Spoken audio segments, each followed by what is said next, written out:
Naik bukan karena rekayasa, tapi efisiensi, ini faktanya. Pendapatan perumda air minum Kota Makassar meningkat dalam 3 bulan terakhir. Namun, di tengah capaian itu, muncul tudingan liar di media sosial yang menyebut kenaikan pendapatan terjadi karena angka meter pelanggan digelembungkan. Faktanya berbeda, lonjakan pendapatan justru dihasilkan dari efisiensi manajemen dan perbaikan teknis di lapangan.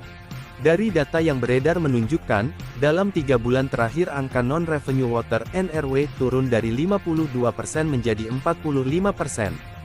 Penurunan signifikan ini dicapai setelah tim teknis menangani 2.228 titik kebocoran pada pipa distribusi dan sambungan rumah, termasuk di Jalan Beringin, Goa.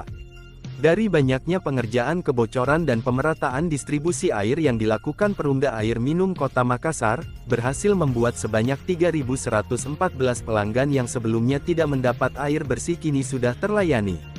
Bersamaan dengan itu, Perumda Air Minum Kota Makassar juga melakukan pergantian ribuan meter pelanggan yang sudah rusak, menertibkan illegal connection, dan memperketat kedisiplinan tim baca meter. Kini pembacaan meter dijalankan dengan disiplin, sehingga pemakaian pelanggan benar-benar tercatat sesuai kondisi di lapangan. Selain langkah tersebut, PDAM Kota Makassar juga melakukan efisiensi struktural dan operasional.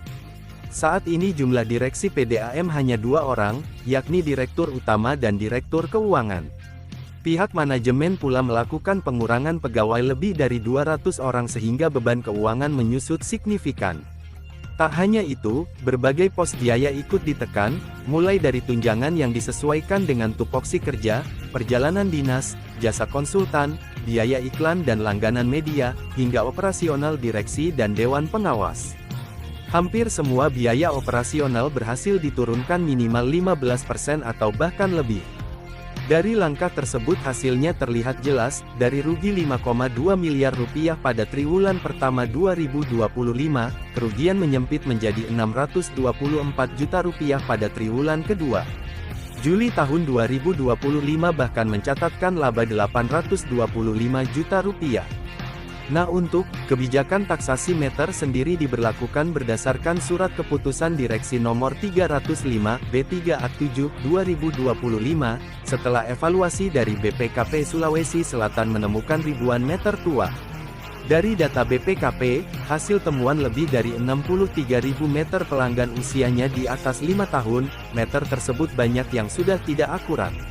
Tanpa taksasi, perusahaan terus menanggung kerugian karena air terpakai tidak masuk dalam catatan. Jadi, spekulasi soal penggelembungan angka meter pun terbantahkan.